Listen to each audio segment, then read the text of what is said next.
नमस्कार दोस्तों, आपका फिर से स्वागत है हमारी इस नई वीडियो में। कर लेते हैं थोड़ी बहुत बातचीत। हाँ जी अक्षित जी। जी भैया। कुछ बोल भी लिया करो कभी कभी। अरे आप इतनी प्यारे प्यारे श्लोक पढ़ते हो, मतलब मैं तो बस लीन हो जाता हूँ, तो आजकल बात करने का टाइम ही नहीं है। तो लीन कैसे वाले लीन होते हैं? सोफे पर लीन हो जाते हो या मग्न हो जाते हो? मतलब जिंदगी में पहली बार सुन रहा हूँ। अच्छी बात। चल तेरे से एक चीज़ पूछता हूँ। पूछो। जो भी हमारे पूर्वज हैं या हमारे भगवान हैं जिनके हम जन्म दिवस मनाते हैं, उसके बारे में एक चीज़ क्लियर करना चाहूँगा। तुझे पता है तो तू बता देना। पहले तेरे से क्वेश्चन पुटअप करता हूँ कि हनुमान जयंती होना चाहिए या हनुमान जन्मोत्सव होना चाहिए? पहले क्वेश्चन मैं आपसे पुटअप करूँ? पूछ। ऐसे क्वेश्चन लाते कहाँ से हो? देख यार, ऐसा है, मैं बताता हूँ। जो सनातन धर्म से जुड़ी भ्रांतियाँ हैं और वो सब चीज़ें हैं, जो गलत इन्फॉर्मेशन लोगों तक हैं और जो सवाल हैं, वो तो मैं ढूंढ के कोशिश करता हूँ। ये सब मेरे खुद के सवाल हैं। मैं खुद ढूंढता रहता था भाई ऐसा क्यों तो अब मैं जो मेरे सवाल हैं पहले तो वही इकट्ठे करे मैंने। तो मैं सोचता हूँ कि अपने थ्रू मैं अब वीडियो के थ्रू मैं अपने भी डाउट क्लियर करता रहूं और सामने वालों के भी यही डाउट्स होंगे या नहीं होंगे।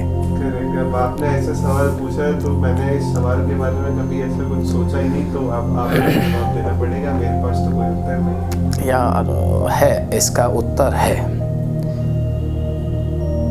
जयंती उन लोगों की होती है जो जन्म ले चुके हैं और उसके बाद मृत्यु को प्राप्त हो चुके हैं, यानी कि मर चुके हैं या फिर स्वर्ग जा चुके हैं, स्वर्ग सिधार चुके हैं। जैसे कि कोई भी भगवान थे जिन्होंने जन्म लिया या कोई भी पूर्वज थे उन्होंने जन्म लिया, तो गांधी जयंती हो गई। या और भी जो हमारे पूर्वज हैं, महापुरुष रहे हैं, तो जयंती वो मृत्यु लोक को सिधार चुके हैं। अब जब हम सनातन धर्म की ही बातें कर रहे हैं, अपने धर्म की बातें कर रहे हैं, ऑब्वियसली हम गीता को, भगवत गीता को मानते हैं, हमारा भगवान में विश्वास है, तो हमारे धर्म से जुड़े भगवानों में भी हमारा विश्वास उतना ही होना चाहिए और जो लिखा हुआ है वो तो खास तौर से होना चाहिए। हनुमान जयंती नहीं बोलते, हनुमान जन्मोत्सव होना चाहिए, क्योंकि हनुमान जी की कभी मृत्यु हो ही नहीं थी। उन्हें अमरता का वरदान दिया था, तो उन्हें अमरता का वरदान प्राप्त था। तूने भी सुना होगा, लोगों ने भी सुना होगा कि जब उनकी मृत्यु हो ही नहीं है तो हम कैसे जयंती मना सकते हैं। तो मैं तो हनुमान जन्मोत्सव ही मनाता हूँ। जयंती तो जो दिवंगत आत्माएं हैं उनके लिए होती है, जो मृत्यु लोक से निकल चुके हैं, स्वर्गलोक सिधार चुके हैं। तो एक बड़ा छोटा सा डाउट था, मैंने बहुत ढूंढा और मिला मुझे इसका आंसर। सही है गलत है? अच्छा तू बता, मैं गलत हूँ लग रहा है? बिल्कुल नहीं, मतलब इस बात के पीछे भी ये लॉजिक दिया ना मैंने इस बात के पीछे। ऐसा तो नहीं है कि मैंने हवा में फेंक दिया और तूने लपेट लिया कि, और बीइंग एल्डर तू मेरे को रिस्पेक्ट दे रहा है कि मैं तेरे से बड़ा हूँ, ऐसा नहीं है। जो बात फैक्ट है, लॉजिक सही है मेरा, तो तभी हाँ बोलना है। बिल्कुल लॉजिक है। तो यही मैं आप सभी से जानना चाहूँगा, अगर लॉजिक है इस बात में तो कमेंट सेक्शन में बताइएगा ज़रूर। तो बढ़ते हैं श्लोकों के उच्चारण की ओर। आज थोड़े से ज़्यादा श्लोक करूँगा और आज हमारा अध्याय 4 भी संपूर्ण होने वाला है। तो बढ़ते हैं श्लोकों के उच्चारण की ओर। तो बढ़ते हैं अध्याय 4 के श्लोक नंबर 37 की ओर। यथा धांसी समिद्धो अग्नि भरसम सात कुरुते अर्जुन ज्ञानाग्नि सर्वकर्माणि भस्मा सात कुरुते तथा। इसका भावार्थ ये है, कृष्ण जी जैसे अर्जुन से ही कहते हैं कि क्योंकि हे अर्जुन, जैसे प्रज्वलित अग्नि ईंधनों को भस्म कर देती है। जो अग्नि है, अगर हम उसमें लकड़ी डालेंगे या कोई भी तरह का ईंधन डालेंगे तो सभी को भस्म कर देगी। इसी प्रकार ज्ञान रूपी अग्नि भी सभी तरह के कर्मों को भस्म कर देती है। यहाँ भस्म करने का मतलब है, गलत वे में नहीं है, भस्म करने का मतलब है प्रज्वलित कर देती है। जैसे अग्नि में हम आहुति का अर्पण करते हैं तो अग्नि और बढ़ती है और वातावरण को और शुद्ध बनाती है। इसी तरह वो ज्ञान रूपी अग्नि आपके कर्मों को भस्म कर देती है, आपके कर्मों को उसके अंजाम तक पहुंचा देती है। आपको ज्ञान रूपी अग्नि से तात्पर्य यही है कि अगर आपको ज्ञान मिल गया, परमात्मा की प्राप्ति होगी, उस तरह की आपको अग्नि मिल गई, तो आपके कर्मों को एक अकम्प्लिशमेंट मिल जाएगा। तो बढ़ते हैं श्लोक नंबर 38 की ओर, 38। न ही ज्ञानेन सदृशम पवित्रमिह विद्यते तत् स्वयं योग सह सिद्धम काले नात्मनि विन्दति। थोड़े से टफ होते हैं श्लोक, पढ़ने में थोड़ी दिक्कत, प्रोनाउंसिएशन में थोड़ी सी दिक्कत होती है, बट सही उच्चारण होना चाहिए, भले रुक कर।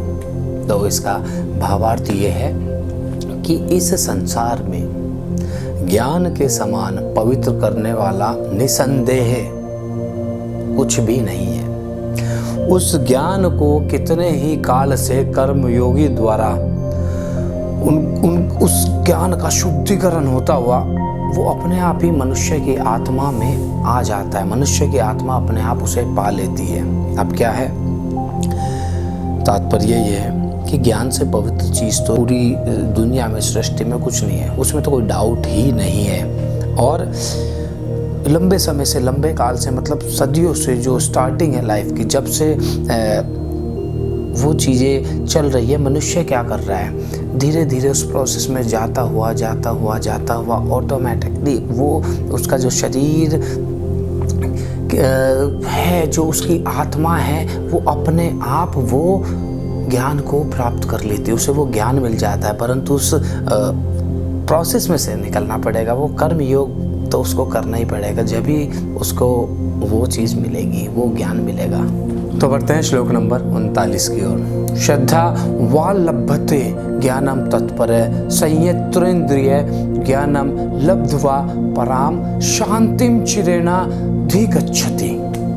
इसका भावार्थ यह है कि जितेंद्रिय, साधन परायण और श्रद्धावान मनुष्य ज्ञान को प्राप्त कर लेता है, और ज्ञान को प्राप्त होकर वह बिना विलंब के तत्काल ही भगवान को, परम शांति को प्राप्त कर लेता है। जितेंद्रिय यहाँ कौन? जिसने अपनी इंद्रियां जीती हुई है। श्रद्धावान, श्रद्धावान का मतलब है जो डेडिकेटेड है। अगर भगवान की पूजा भी कर रहे हैं तो आपको डेडिकेशन चाहिए, अगर आप किसी भी काम को कर रहे हैं डेडिकेशन चाहिए। और जिसने अपनी इंद्रियां जीती हुई हैं, इस तरह का मनुष्य ज्ञान को प्राप्त कर सकता है, कर लेता है। और जब उसे ज्ञान की वो प्राप्ति हो जाती है तो बिना किसी देरी के, बिना किसी विलंब के, सडनली, तत्काल ही उसे परम शांति की प्राप्ति हो जाती है। वो परमात्मा में लीन हो जाता है, उसे परम तत्व की प्राप्ति हो जाती है, परम ज्ञान की प्राप्ति हो जाती है। तो बढ़ते हैं श्लोक नंबर 40 की ओर। अज्ञश्चा अक्षय तधांशच संयश आत्मा विनश्यति नायम लोको अस्ति न परो न सुखम संशय आत्मन। इसका भावार्थ ये है कि विवेकहीन और श्रद्धा रहित संशय युक्त मनुष्य परमार्थ से अवश्य भ्रष्ट हो जाता है। ऐसे संशय युक्त मनुष्य के लिए ना तो यह लोक है, ना परलोक है, और उसके लिए ना ही सुख ही है। अब इसका तात्पर्य क्या है? विवेकहीन मनुष्य, जिसके अंदर विवेक नहीं है। विवेक क्या होता है? बुद्धि नहीं है, जो दिमाग से काम नहीं लेता। मनुष्य को भगवान ने बुद्धि सबको दी हुई है, उसको यूज़ करना आना चाहिए। और श्रद्धा रहित, जिस मनुष्य के अंदर कोई डेडिकेशन नहीं है किसी भी कर्म को लेकर, किसी भी कार्य को लेकर, किसी भी यज्ञ को लेकर, चाहे वो किसी भी चीज़ से रिलेटेड हो। और जो मनुष्य संशय युक्त, हमेशा उसके मन में किसी ना किसी चीज़ को लेकर डाउट रहता है, ऐसा मनुष्य अवश्य ही भ्रष्ट होता है। और इस तरह के मनुष्य के लिए ना तो यह लोक है, ना परलोक है, और उसके लिए कोई सुख ही नहीं है, वो किसी चीज़ को प्राप्ति नहीं कर सकता जब उसके अंदर इतनी सारी नेगेटिविटी भरी रहेगी। तो दोस्तों बढ़ते हैं श्लोक नंबर 41 की ओर। योग संन्यस्त कर्माणम ज्ञान सच्चिन संचयम आत्मवंतम न कर्माणि निबधनन्ति धनंजय। अब इसका भावार्थ है, श्री कृष्ण कह रहे हैं, हे धनंजय, जिसने, अर्जुन को कह रहे हैं, हे धनंजय, जिसने कर्म योगी की विधि से समस्त कर्मों का परमात्मा में अर्पण कर दिया है। अब क्या है, जिसने कर्म किए हैं, कर्म योग किया है, मतलब एक ऐसे पथ पर चला है अपने कर्मों को करते हुए, ऐसा हार्ड कर्म किया है बिना किसी फल की इच्छा के करते हुए, उसने जिस मनुष्य ने कर्म योग करते हुए परमात्मा, अपना सब चीज परमात्मा को अर्पण करती है, और जिसने विवेक द्वारा क्या, अपनी बुद्धि द्वारा समस्त संशयों को नाश कर दिया है, अपने बुद्धि द्वारा जिसने समस्त जितने भी उसके डाउट थे सबको खत्म कर दिया है, ऐसे वश में किए हुए अंतःकरण वाले पुरुष कर्मों में नहीं बनते।